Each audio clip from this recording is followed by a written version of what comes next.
Notre enjeu chez Partout, ça n'a jamais été de faire de l'IA juste pour faire de l'IA, mais on a toujours pour objectif de faire gagner du temps à nos clients en leur simplifiant la vie. On a commencé avec les suggestions sur les avis et puis rapidement, on s'est dit que cet engouement-là pouvait aussi servir pour les messages qui étaient en plus dans l'instantanéité du moment. Et donc le focus a été fait pendant à peu près même plus d'1 an sur comment améliorer la réponse dans le produit message. Et donc toutes les fonctionnalités d'amélioration ont été consacrées à ce produit. En fait, au tout début, on a eu extrêmement peur de lancer Jim parce qu'on n'avait pas la confiance en interne nécessaire pour pouvoir lancer ce projet-là. Les premiers éléments de réponse par rapport à ça, ça a été de monter en compétence les gens en interne sur les sujets d'intelligence artificielle, faire en sorte qu'ils comprennent comment fonctionne un agent, comment on le fait évoluer, comment on le nourrit d'informations, etc. La deuxième chose, ça a été en fait de faire des cas d'usage concrets avec certains de nos clients. On a construit le produit avec eux. Pendant plusieurs mois, on les a suivis dans leur usage des premières fonctionnalités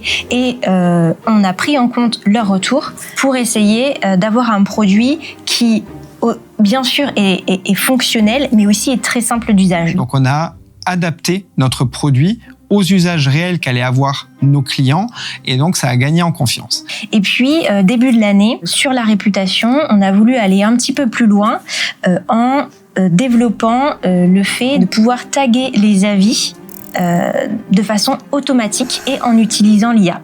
Toujours dans un souci de faire gagner du temps à nos utilisateurs parce que on avait toujours les remontées sur le faire à la main, faire ce travail à la main, de catégoriser les avis, c'était très chronophage. Jim, il va prendre de plus en plus de place dans le futur, au fur et à mesure en fait qu'on va de plus en plus l'implanter dans l'ensemble de nos produits et de nos fonctionnalités que l'on développe. Et là, on vient de sortir la fonctionnalité qui va permettre d'analyser les avis grâce à Jim. Derrière ça, notre objectif, c'est vraiment d'aller plus loin pour nos utilisateurs. On a commencé avec de l'IA générative dans le sens où elle générait du contenu. Et là, on commence à aller dans l'IA qui va proposer une analyse pour accompagner notre utilisateur dans la lecture de ses résultats. Le principal bénéfice de cette analyse des avis, ça va être de comprendre ce qui se dit globalement dans les avis, catégorie par catégorie, vu que ça aurait été tagué avant, et de pouvoir prendre des actions derrière. Jim, aujourd'hui, il occupe déjà une place assez importante dans l'expérience parce que Jim, c'est un effet waouh certain pour nos clients et même pour nos prospects. La place de Jim grandit dans la gestion de la réputation aujourd'hui. On a commencé donc avec les suggestions de réponses, puis le tagage par catégorie, et maintenant l'analyse des avis. Je vois l'IA un peu différemment parce qu'il arrive à régler un problème que l'on a toujours eu chez Partout, à savoir faire gagner du temps à nos utilisateurs. Et les performances, on les a vues en suivant l'usage et surtout en suivant les modifications qui étaient apportées aux suggestions.